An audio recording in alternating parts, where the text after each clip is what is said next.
The wind slid through the towers of Elmsworth like a whisper no one listened to, cold, constant, and unseen.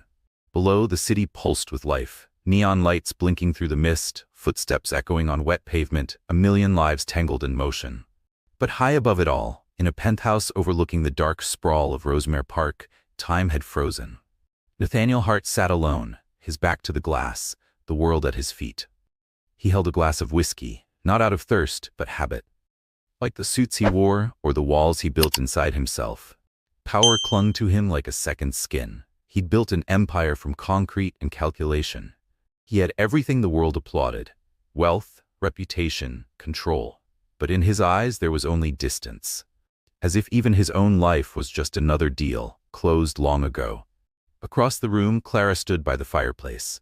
Her fingers toyed with the hem of her dress, trying to ground herself in its delicate seams. She had practiced this moment, whispered it to the night, to the mirror, to the silence. But now, facing the man she once believed in, her voice felt like glass, fragile, and one breath from shattering. "I need to tell you something," she said, almost to the flames. Nathaniel didn't turn. The ice in his glass clinked softly. "Go ahead." "I'm pregnant." For a moment, the only sound was the soft hum of the city far below. Then he set the glass down, turned to her. His eyes didn't soften. They narrowed, calculating. "Pregnant," he repeated, as if testing the word. "How convenient." Her heart faltered. "Nathaniel, what are you saying?" "I'm saying," he replied, stepping toward her, "that you think I'm a fool." Her breath caught. "We've been married 3 years. My mother warned me about women like you," he said quietly, almost conversationally. "She said you'd find a way to secure your place, and here you are, holding a child like a contract." Clara felt the sting before the tears came. "This isn't a scheme. This is a life. Our life." He laughed, just once, cold, hollow. "You really believe I'd fall for that? You think this baby gives you a claim to me? To my fortune?" She shook her head, voice trembling. "I never wanted your money." "No," he said. "You wanted me, and now you've made sure I can't walk away without guilt." He moved closer, towering. "I don't trust you, Clara, and I won't be manipulated." Her arms folded over her belly instinctively, a quiet, desperate shield. "This is our child." His answer was a check, ripped from his book, signed without looking. "Take it," he said. "You won't have to worry about a thing, but you will leave." She looked down at the slip of paper in her hand. She could still smell the ink, still feel the cold behind his words. "You think this is what I came for?" Her voice cracked. "That I'd trade my child for your convenience?" He didn't blink. "Take the money or take nothing, but you won't stay." The silence between them stretched, sharp and final. Not loud, not dramatic, just the quiet of something ending. She stared at the man she once believed she could build a future with. But that man no longer stood before her. If he ever had. She didn't cry in front of him. Leora turned quietly, retreating into the bedroom they once called theirs. Her face remained composed until the door clicked shut behind her. Then the tears came, silent and aching, falling faster than her hands could wipe them away. This wasn't just a room. It had been the beginning of 1,000 small dreams. Books half read beside the bed, lazy Sunday mornings, whispered hopes at midnight. Now she was packing a bag with trembling hands, trying to decide which pieces of her life were small enough to carry. When she stepped out into the hallway, Nathaniel was already standing by the front door, arms folded like a gatekeeper. "Don't come back," he said, voice sharp and final. She looked at him one last time, hoping, praying for even a flicker of doubt in his eyes. But there was nothing. So she left. The cold slapped her face the moment she stepped outside. Winter in Elmsworth had a cruel edge, and tonight it showed no mercy. She pulled her coat tighter, though it did little to stop the chill burrowing into her bones. She had nowhere to go. No family nearby, no friends in the city. The streets were loud, honking cars, flashing lights, strangers rushing past like she didn't exist. She wrapped her arms around her stomach, whispering into the night, "I'll take care of you, no matter what, you won't suffer for this." But as the hours passed, reality sharpened. No home, no money, no safety net. And yet somewhere beneath the fear, a quiet ember remained. She would not break, she would survive. For the child she carried, she would fight. Near midnight, Leora found herself at Grand Central Terminal. The crowds had thinned, the echo of footsteps ringing off marble walls. She sat on a wooden bench tucked away in a dim corner, her legs throbbing from hours of wandering. Around her, people passed with purpose, boarding trains, making plans, moving forward. She was frozen in place. She closed her eyes, just for a moment. Sleep didn't come. Her stomach growled, reminding her she hadn't eaten since morning. But hunger wasn't the worst of it. It was the weight of having no one to call, no door to knock on, no face that would light up at the sight of her. By morning, she knew she had to leave Elmsworth. This city was built on glass towers and memories too sharp to touch. She thought of Rachel, a friend from university, someone kind, steady. They'd lost touch, but Rachel lived in Chicago, and right now, that was enough. At the Port Haven bus terminal, Leora stood in line behind strangers wrapped in coats and heavy luggage. When it was her turn, she stepped up to the counter. "I need a ticket to Chicago," she said softly. "One way or round trip?" the clerk asked without looking up. The question stung. A round trip meant she had something to return to. A life. A home. "One way," she whispered. "That's $120. The number hit her like a slap. She stepped aside, heart racing. Her fingers curled around the empty pockets of her coat. She had never begged before. Never thought she'd have to. But what choice did she have now? She glanced around, eyes scanning for a softness in the crowd. Someone who might see her not as a problem, but as a person. She saw a woman standing alone near the vending machines, middle-aged, well-dressed, a gentle expression. Leora inhaled deeply. Her voice shook. "Excuse me? I'm sorry to bother you." "I'm in a really difficult place," Leora said, her voice barely rising above the station's background noise. "I need to get to Chicago. I don't have the money for a bus ticket. If you could spare anything at all." The woman she'd approached shifted uncomfortably, avoiding eye contact. "I'm sorry," she mumbled, stepping away quickly. "I can't help." Leora stood frozen for a moment, shame rising in her throat like smoke.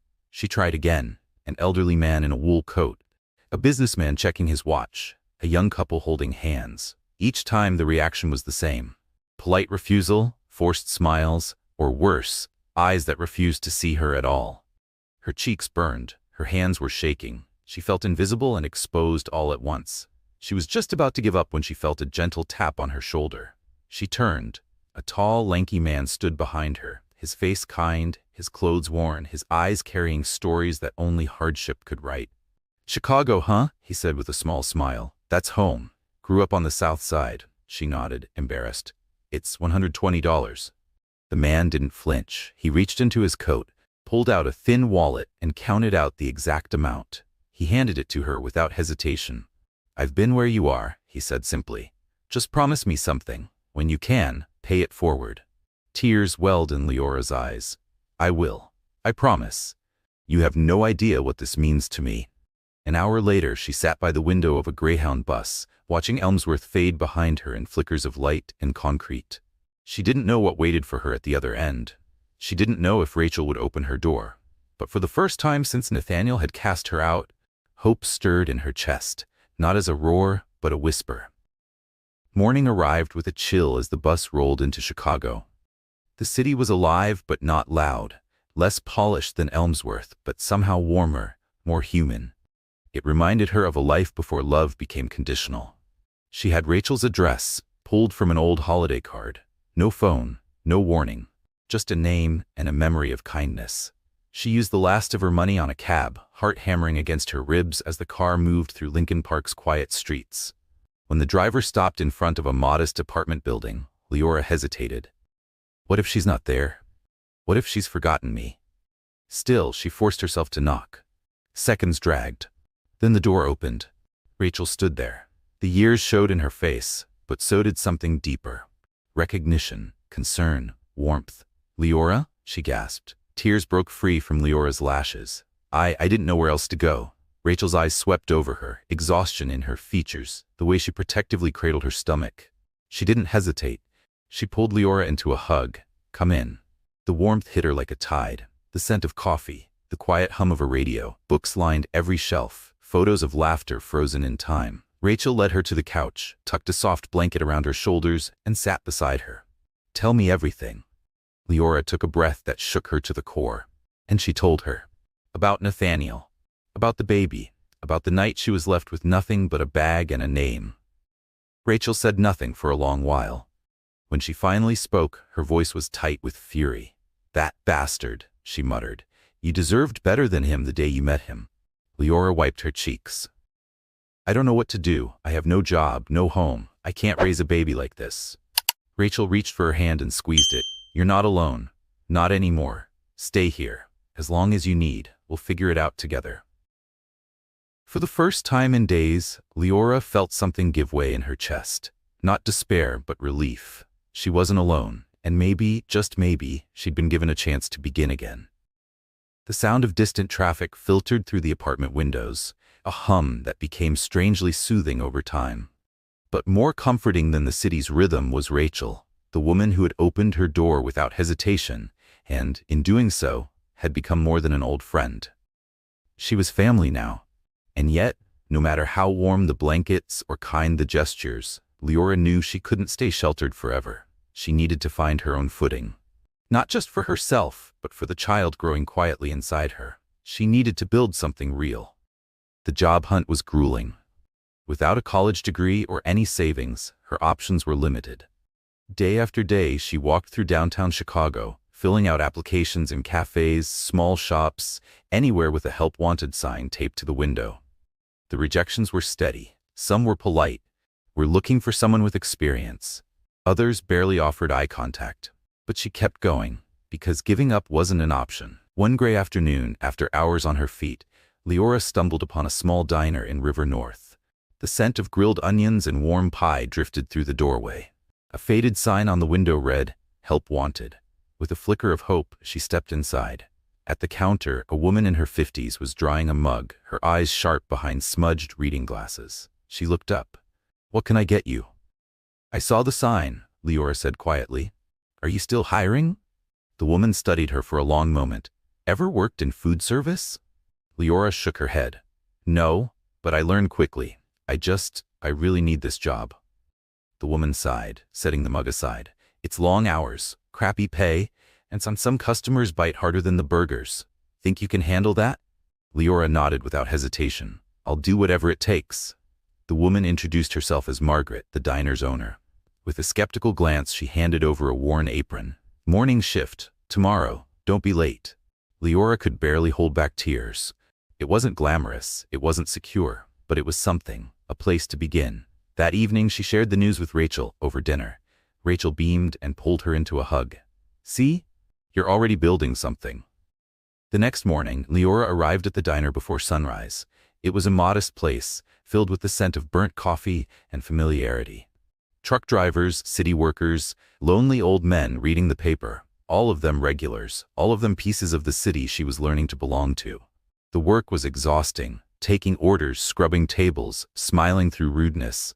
But beneath the ache in her feet, there was something else. Purpose. For the first time in weeks, she wasn't just surviving. She was fighting for something better. She saved every dollar she could. No luxuries, no takeout. She ate whatever Rachel made, walked instead of taking the bus, cut corners wherever possible. But she also knew a minimum wage paycheck wouldn't cover what was coming. Doctor's visits, diapers, clothes, the unending cost of raising a child. One evening, after a long shift, she sat across from Rachel at their tiny kitchen table. "I need to do more," Leora admitted. "The diner's not enough." Rachel, still grading papers from her high school classroom, looked up thoughtfully. "Have you considered night classes?" Leora gave a soft, tired laugh. "I don't have the time, or the money." Rachel tapped her pen on the table. "There are community programs. Some are made for women like you, single mothers. They offer training, scholarships, real support. Let me help you look." The next day, Leora visited the Chicago Women's Resource Center. It was quiet, warm. A counselor named Linda greeted her with gentle eyes and a notepad. Leora told her everything. Linda listened without judgment, then handed her a brochure and a list of programs. "You're not alone," she said. "There are people who want to help. You just have to let them." One course in particular caught Leora's eye: medical office assistant training. It was short, practical, affordable, and it led to stable work.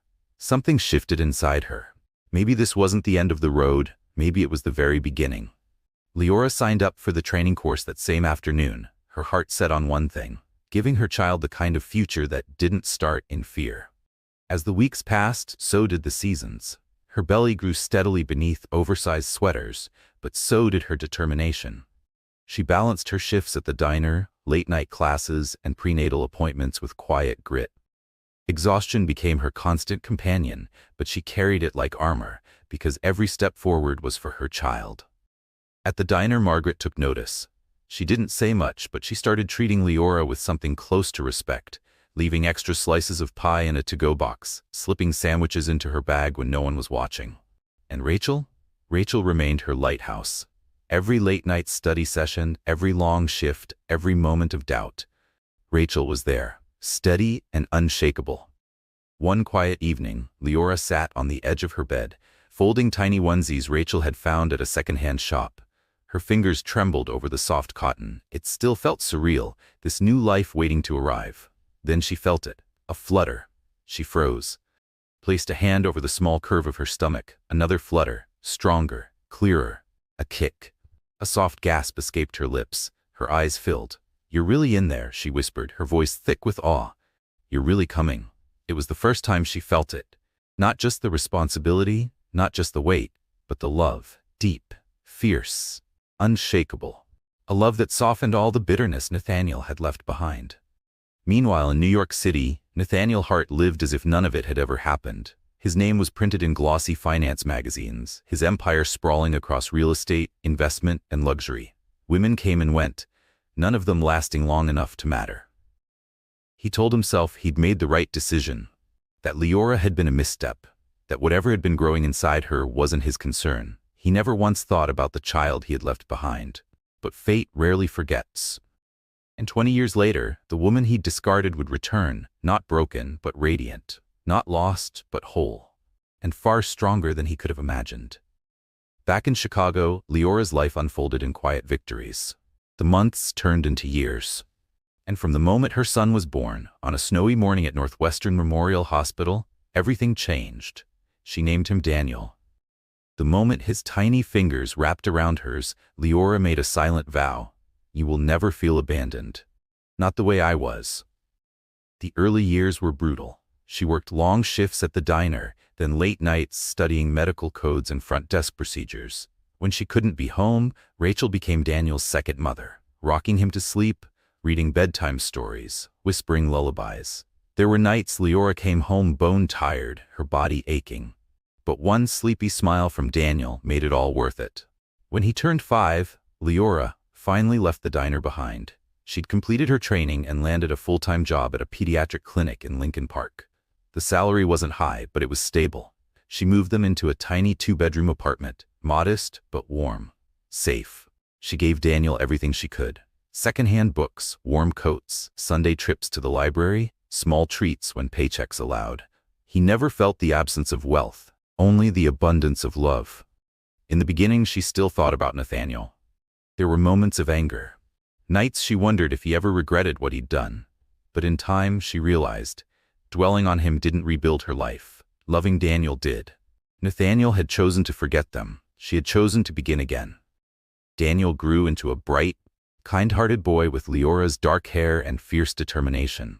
But his eyes, sharp ice blue, were unmistakably his father's. Leora never lied to him. When he asked, she told him the truth. That his father had, Leora never spoke his name with anger. When Daniel was old enough to ask, she told him the truth, simply and without bitterness. "He left before you were born," she said. He was a powerful man, living a life built on ambition. But some people make choices they can't undo, and those choices, they don't define who you are.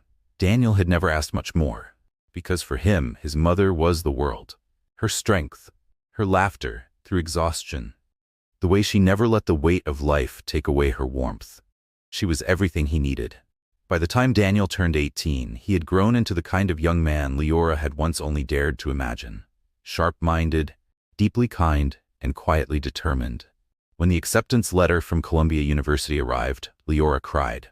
Not because she was sad, but because every sleepless night, every dollar saved, every lonely decision had led to this. The morning she dropped him off in New York, she held him close at the edge of the campus crowd. "Go make your mark on the world, my love," she whispered into his ear. "I will," he promised. And then he was gone. folded into the sea of fresh starts and unknown futures. Leora stood for a long moment after, tears in her eyes. Not from grief, but from the overwhelming beauty of what they had built. Across the city, Nathaniel Hart's life looked vastly different. He had reached heights most men only dream of. Towering glass buildings bore his name.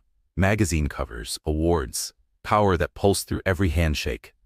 But the cost? 2 failed marriages, children he barely spoke to, a mansion that echoed with nothing but silence. He told himself he had moved on, that the girl from long ago was a closed chapter in a closed book. But fate is rarely so easily dismissed. One late afternoon, Daniel found himself wandering the streets of Manhattan, taking in the city that was slowly becoming his own. That's when he saw it. A skyscraper so tall it seemed to slice the clouds, its name carved in bold silver letters, Hart Enterprises. The name tugged at something inside him, a memory, a story half told. He pulled out his phone. The search began with hesitation, but soon, screen after screen filled with headlines and photos. Nathaniel Hart, his biological father. The man who had left without looking back. Daniel scrolled through stories of success and scandals. A man worshipped for his wealth but quietly condemned for his absence in the lives that should have mattered. For the first time, Daniel felt it. Not hatred. Not grief. Just a quiet ache. A desire to understand. That night, Daniel called home. "Mom," he said, voice careful, "do you ever wonder if he regrets it?" There was a pause. Leora knew exactly who he meant. She took a breath. "Maybe," she said softly, "but I stopped wondering a long time ago." Daniel didn't answer right away. His mother had made peace with the silence. But he hadn't. Not yet. In the weeks that followed, he dug deeper into articles, public records, business exposés. Each piece painted the same man, ruthless in the boardroom, distant in the living room. Nathaniel Hart had built a kingdom, but he seemed to rule it alone. Then one afternoon, while walking near Wall Street, Daniel stopped in front of the glass tower once more. This time, he didn't just stand there, he stepped inside. The lobby was sleek and silent, the kind of place where money whispered louder than voices. Behind the marble reception desk sat a woman in her 40s, her blazer crisp, her smile professional. She looked up. "Do you have an appointment?" Daniel's heart thudded against his ribs. He straightened his back, took a breath, and said, "No." Daniel admitted quietly, "I don't have an appointment." The receptionist raised an eyebrow. "Then what's this regarding?" He hesitated, but only for a breath. "I need to see Mr. Hart," he said, voice steady. "It's important." Her polite smile didn't fade, but a new edge entered her tone. "And who, may I say, is asking?"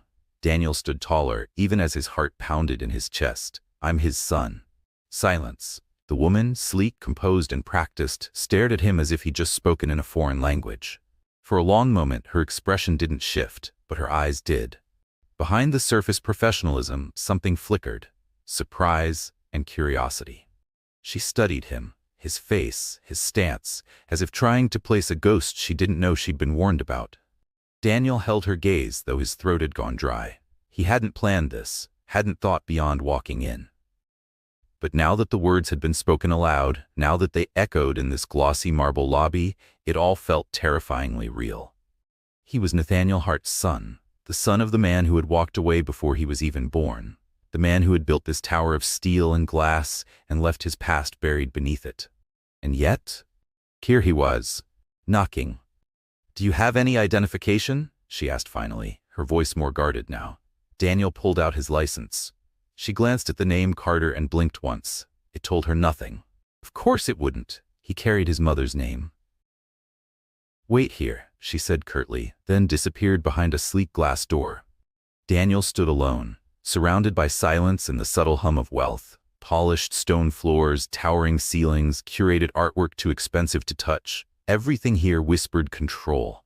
This was his father's world, a world that had made no room for him. Minutes stretched into forever. Just as doubt began to creep in, the door opened again, but it wasn't the receptionist who returned. A tall man in a dark suit, security, approached with a face carved from stone. "Mr. Hart will see you," he said simply. "Follow me."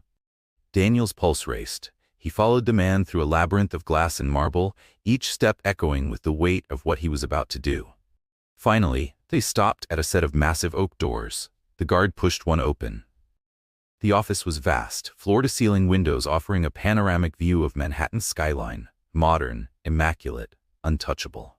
Behind a jet-black desk sat the man himself, Nathaniel Hart. Older than the photos Daniel had seen, with silver threads in his hair and lines around his mouth that no camera could soften. But the power he radiated hadn't dimmed. It was in the way he sat, in the way his sharp blue eyes lifted from his laptop and narrowed slightly as they landed on Daniel. He didn't speak, just studied him, carefully, quietly. Daniel felt the full weight of that gaze, the same eyes he saw in his own reflection every morning. Then, in a voice honed for boardrooms and closed-door deals, Nathaniel finally said, "Who are you?" Daniel's stomach turned, but he didn't look away. "My name is Daniel," he said evenly. "Daniel Carter." The name floated in the air, and then he added, calmly but unshakably, "Your son." There was no reaction at first, only a subtle tightening of the jaw. Nathaniel's fingers, resting on the laptop keyboard, curled slightly, but his face remained unreadable. "I don't have a son," he said, his tone flat as stone.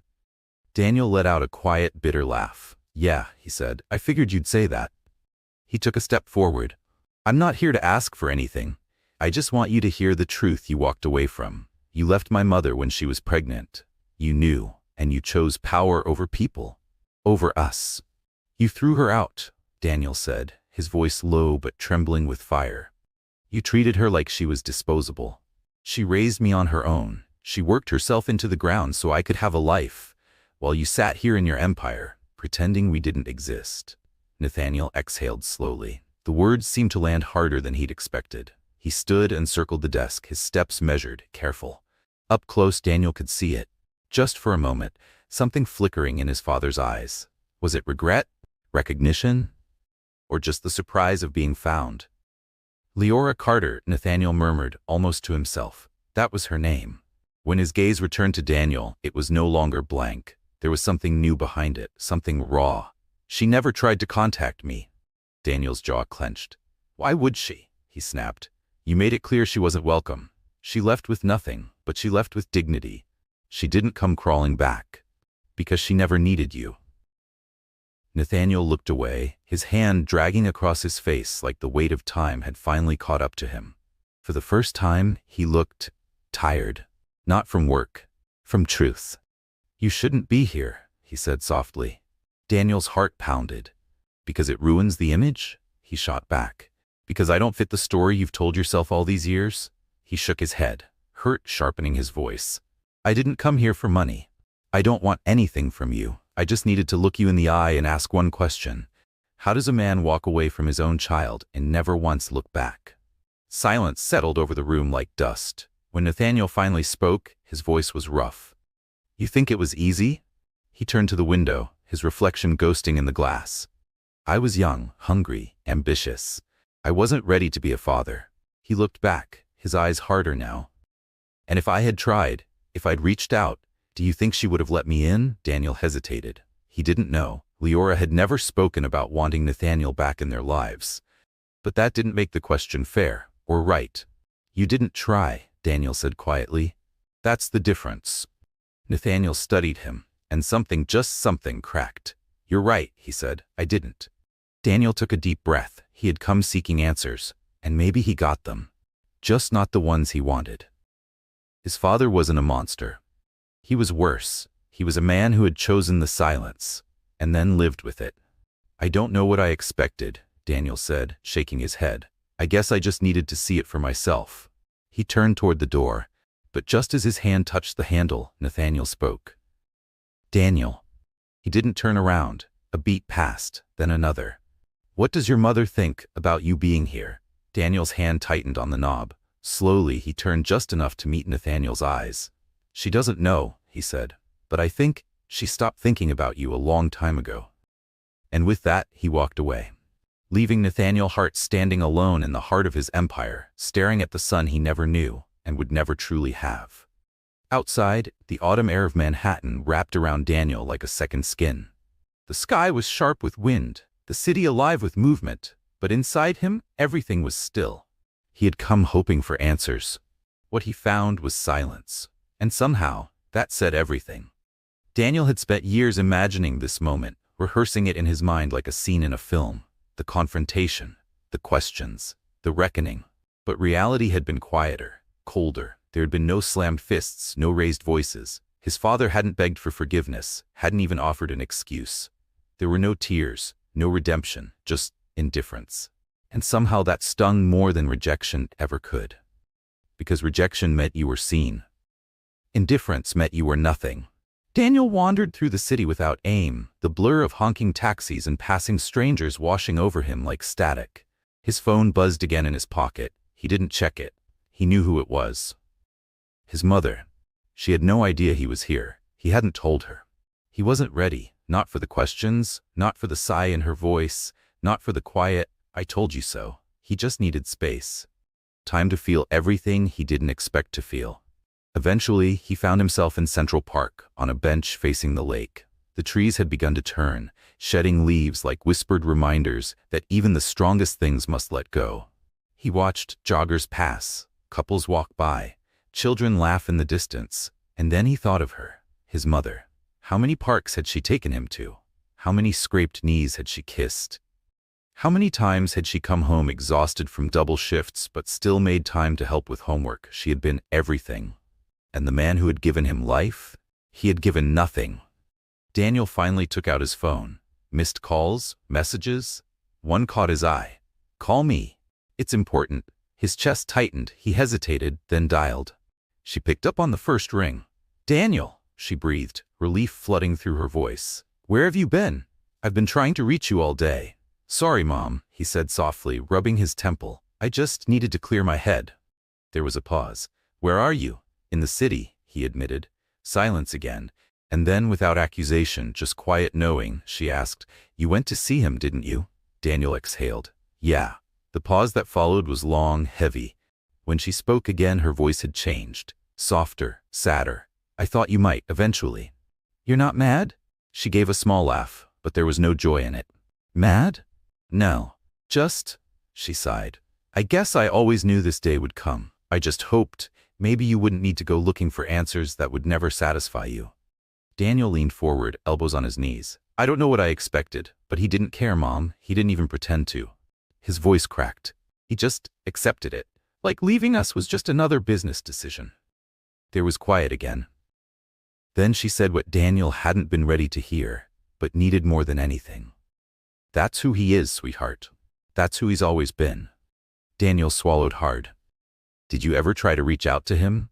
She didn't answer right away, and when she did, her voice was stripped of everything but truth. "No, I was young, hurt, and too proud to beg someone to love their own child." A pause. "And honestly, I didn't want him in your life if he didn't want to be there. You deserved better than that." Daniel's throat tightened. "You never told me much about him," he said. "I didn't want you to grow up with hate in your heart," she replied. "He made his choice," Leora said quietly, her voice steady despite the emotion underneath. "And I made mine." Daniel pressed the phone tighter to his ear. "My choice," she continued, "was to make sure you never felt unwanted, not for a single second."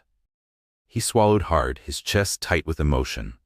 "You did, Mom. You were enough." There was a pause on the line, and when she spoke again, her voice was thick with tears. "That's all I ever wanted to hear." For the first time that day, Daniel felt something click into place. Not a dramatic revelation, just clarity. Maybe he hadn't needed to meet Nathaniel Hart to find closure. Maybe the real answer had been beside him all along, in the voice that tucked him in at night, in the hands that held his through every heartbreak, in the heart that had given him everything, even when she had nothing. He stood from the bench, looking out over the lake one last time. "I'm coming home," he whispered. His mother exhaled softly on the other end of the line. "I'll be here." He ended the call, took a deep breath, and began walking toward the subway. He had spent so many years chasing something. Justice, acknowledgement, maybe even revenge. But none of it mattered anymore. He didn't need Nathaniel Hart. He never had. And now, finally, he was ready to live like he believed it. That night, Daniel sat alone in his small apartment in Brooklyn, the city lights flickering outside his window like distant memories. The meeting with his father had left a hollow space inside him, a strange void he couldn't quite name. He had expected anger, or guilt, or something, anything. Instead, he'd been met with cold detachment, as if his entire existence was nothing more than a forgotten footnote in someone else's story. And somehow that was worse, but oddly freeing. All those years, he had wondered if he'd done something wrong. If maybe he hadn't been lovable enough, strong enough, worthy enough. But now he knew. His father's absence had never been about him. It had always been about the man's own fears, his selfishness. And with that truth, Daniel could finally stop blaming himself. He picked up his phone again, scrolling until he found her name. Mom. They had already spoken earlier, but something inside him needed to hear her voice again. Just for a moment, he called. She answered almost instantly. Daniel, she said, warmth blooming in her tone. Just that one word, and he already felt better. Hey, Mom, he said, his voice softer than he meant it to be. Just wanted to check in, she chuckled lightly. Sweetheart, you don't have to check in on me. I'm the mom, remember? I'm the one who checks in on you. A small smile played at his lips. Yeah, well, I just wanted to hear your voice. There was a pause. Then, gently, are you okay? Daniel leaned back against the couch, running a hand through his hair. I don't know. I thought meeting him would give me closure. But instead, it just feels empty. She sighed on the other end. That's because closure doesn't come from other people, Daniel. It comes from within. Her voice was calm, steady. The voice that had steadied his storms since childhood. He was never going to give you anything you didn't already have. Daniel closed his eyes, letting her words settle into the quiet spaces inside him. You were right, he said, about him, about everything. There was silence. Then her voice, softer now. I never wanted to be right about this, sweetheart. I would have given anything for him to be the father you deserved. His throat tightened. You were enough, Mom. You always were. A soft sniffle came through the line. Thank you, baby, she whispered. That means more than you'll ever know. They talked for a while longer, reminiscing, laughing, letting memory do what it does best, wrap old wounds in the comfort of shared joy. And as Daniel listened to her laugh, a sound he'd grown up with, he realized something. He hadn't found the missing piece. He had finally seen that it had never been missing at all. By the time Daniel ended the call with his mother that night, something inside him felt lighter. No, he hadn't found the dramatic closure he once thought he needed. But he had found something more valuable. The truth that he had never truly been alone. The woman who had raised him with grace and grit had been his home all along. In the days that followed, Daniel poured himself into work. He wasn't climbing the towers his father had built. He didn't sit in glass-walled boardrooms or shake hands with billionaires. He was a financial analyst at a modest firm, humble in scale but steady, honest. And he was proud, because every inch of his life he had carved with his own hands. No shortcuts, no inheritance, no name to open doors, just work, persistence, quiet strength, the kind his mother had taught him. One afternoon, while picking up coffee near Wall Street, he ran into a familiar face. Michael, an old friend from college. They hadn't spoken in years, but after the initial surprise, conversation flowed easily. Catching up turned into a shared table. Coffee turned into an idea. Michael was working at a new investment startup. They needed someone sharp, grounded, someone like Daniel. At first, Daniel hesitated. He had stability now, a routine. But the idea of building something from scratch, of proving to himself that he could create, not just survive, sparked something inside him. After a few sleepless nights, he leapt. He quit his job and joined the startup. The months that followed were intense, long hours, late nights, no guarantees. But they were his. And slowly, the venture began to grow. Investors came. Clients followed. The team expanded, and Daniel, without fanfare or legacy, began to make a name for himself. Not as the estranged son of Nathaniel Hart, just as Daniel, the man who had shown up, stayed late, took risks, built something from the ground up. For the first time, he felt the difference. He wasn't outrunning his past anymore. He was outgrowing it. Then one evening, as he was preparing for a major pitch, an unexpected email appeared in his inbox. It was from a journalist working on a feature about self-made entrepreneurs with unique backgrounds. Daniel's breath caught. The name Nathaniel Hart was in the subject line. The journalist had made the connection. Daniel stared at the screen for a long time, his chest tightening at the idea of the past resurfacing. His mother's struggle, his father's silence, reduced to headlines. But then, slowly, he began to type. I have no connection to Nathaniel Hart. My story is my own. He hit send. And for the first time, he believed it completely. Success, he had once believed, would heal him. But even now, standing on solid ground with recognition growing and a reputation of his own, he felt it. That quiet ache. That restlessness that whispered late at night. Because no amount of money, no spotlight could rewrite what had already been written in childhood. No success could erase the years his mother had struggled in silence. Or the boy he used to be, wondering why he wasn't enough. He had tried so hard to escape the gravity of Nathaniel Hart. And yet, some part of it still followed. That night, after a long meeting, Daniel found himself wandering through Central Park again. The same paths, the same chilled wind through amber leaves. He sat on a bench under a rustling tree, letting the hum of the city blur around him. He pulled out his phone. His thumb hovered over one contact, Mom. He hadn't spoken to her in a few days. She never minded, never asked for daily calls, but still, the guilt always crept in when too much time passed. And tonight, he missed her voice. He needed a reminder of the part of him that had always been enough. Daniel had just begun typing out a message to his mother when his phone vibrated in his hand. An unknown number. He usually ignored those, but something, a flicker of instinct, made him answer. "Hello?" he said cautiously. There was a pause. Then a voice, low, weathered, unmistakable. Daniel. His breath caught. His grip tightened around the phone. It was him, Nathaniel Hart. Older now, rougher, but still, him. "How did you get my number?" Daniel asked, his voice sharper than he meant it to be. "I have my ways," Nathaniel replied, his tone subdued. "I figured it was time we talked." Daniel let out a short, bitter laugh. "You figured that? Now, after 20 years, now is the right time?" "I know I don't deserve a warm welcome," Nathaniel said. I saw the article about your company. You've done well for yourself." Daniel's jaw tensed. "I did it without you." "I know." Another pause. "I don't expect you to care," Nathaniel continued, "but I'm not in the best shape, health-wise." Daniel froze. A storm of emotions rose up in him. Rage, resentment, confusion, and something else, something quieter. "What do you want?" he asked, keeping his tone cold. "To see you," Nathaniel said, "just once. One conversation. That's all I'm asking." Daniel hesitated. Every instinct screamed to hang up, to walk away, let the past stay buried. But the weight in his father's voice, it pulled at something inside him. "Fine," Daniel said at last. "One conversation, but I choose the place, of course." They agreed to meet the next evening. Daniel barely slept. He tossed, turned, questioned everything. But by morning, one thing was clear. He had to face this, whatever it turned out to be. The restaurant was quiet, tucked away on a narrow Manhattan street. Just a few tables, dim lighting, the kind of place chosen for conversations no one wanted overheard. Daniel walked in, scanning the room. Then he saw him. Nathaniel Hart, seated alone in the far corner. He looked smaller somehow. His broad frame had thinned, his face lined not just with age, but with something else, something that might have been regret.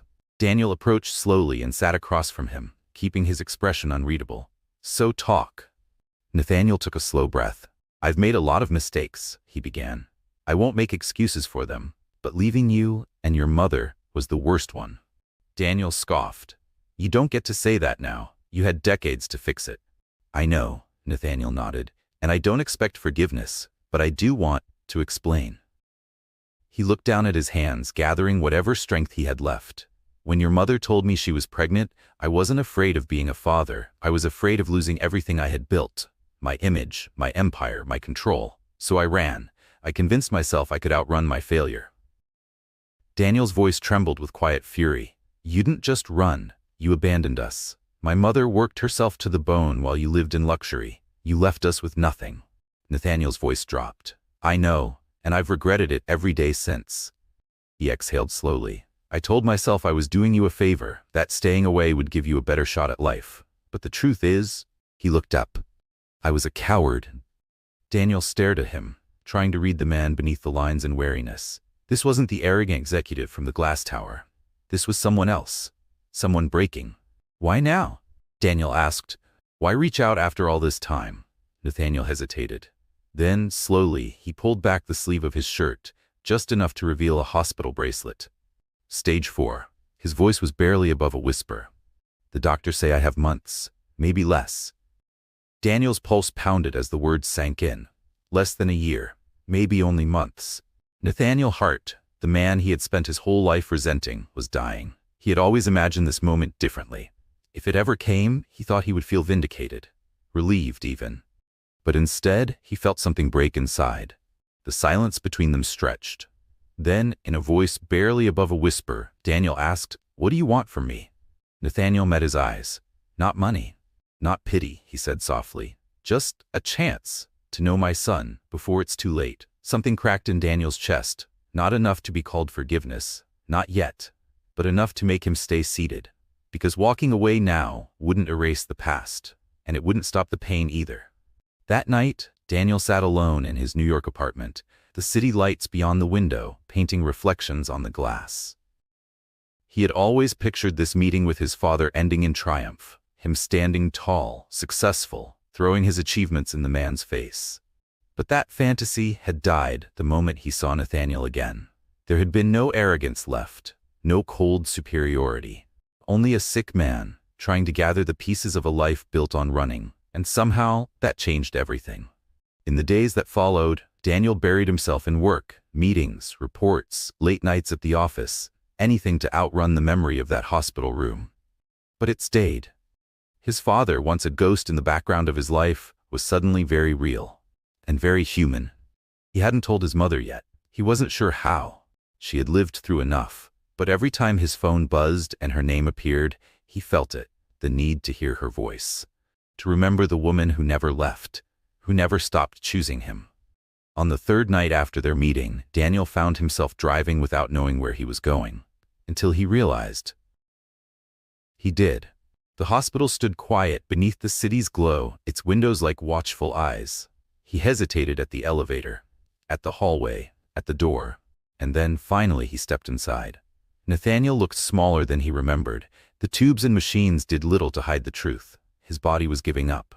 But when he saw Daniel, something sparked in his eyes. Surprise. Then hope. "I didn't think you'd come back," Nathaniel said, his voice raspier than before.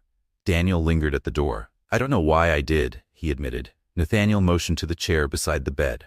After a pause, Daniel sat. The silence between them was thick, not awkward but full. Years of unsaid things pressing into the space. Finally, Daniel spoke. "Tell me everything. The truth. No more excuses." And for the first time in his life, Nathaniel Hart didn't deflect, didn't dodge. He simply told the truth. He spoke of his childhood, of growing up in a world where power meant protection and emotions were liabilities.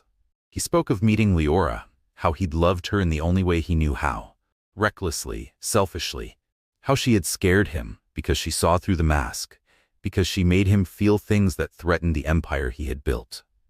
And when she told him she was pregnant, "I panicked," he admitted, voice cracking. "I told myself leaving was noble, that she was better off, that you were better off." He looked down. "But the truth is, I was just afraid of losing control, of being needed, of being known." Daniel sat frozen, listening to the unraveling of a man who had never let himself be honest, not even with himself. It wasn't forgiveness he felt, but it was something. Daniel sat in silence, the hospital room dim except for the soft glow of machines. Nathaniel's words still lingered in the air. "I don't expect you to forgive me. I just didn't want to leave this world without you knowing how sorry I am." For years, Daniel had imagined this moment, the apology, the reckoning, the chance to finally hear the words that had haunted his childhood. But now that it was here, he realized something. It didn't undo the past. It didn't erase the long nights his mother had cried alone. It didn't give him back birthdays missed or hugs never offered. But it did something else. It softened the weight in his chest. It made room for something new. Not forgetting, but maybe peace. The following weeks passed in a quiet rhythm. Daniel found himself returning to the hospital more often than he expected. Sometimes they spoke, sometimes they just sat. They talked about life, business, regrets, dreams neither of them had voiced before. There was still distance between them, years that could never be recovered. But slowly, something resembling connection began to grow in the silence between words. When Daniel finally told Leora, she was quiet for a long time. "I'm not sure I could ever do what you're doing," she admitted gently. Daniel nodded. "I don't know if I can either. but she didn't stop him. She had made her peace long ago. Now, it was his turn to find his own. One evening, Daniel sat by Nathaniel's bedside, watching the frail man breathe through labored sighs. The sharp lines of power were gone from his face, but there was something else there now. Stillness. "Daniel," he whispered, eyes barely open. "I never got to be your father, but these past few weeks, you gave me something close." Daniel felt his throat tighten. He had never called him Dad, and he probably never would. But in that moment, he reached for Nathaniel's hand, held it. It wasn't a grand gesture, but it was enough. Nathaniel Hart passed away 2 days later. Quietly, with Daniel sitting beside him. The will left everything to Daniel, the estate, the fortune, the properties. But more than that, it left him the pieces of a man he had never truly known. Journals, letters never sent, notes scrawled in margins, words Nathaniel had never found the courage to say aloud. At first, Daniel didn't know what to do with them, but in time, he began to read. Page by page, he began to understand not the tycoon, but the boy behind him. The boy who had been taught that love was weakness, that success mattered more than connection, and how that belief had cost him everything.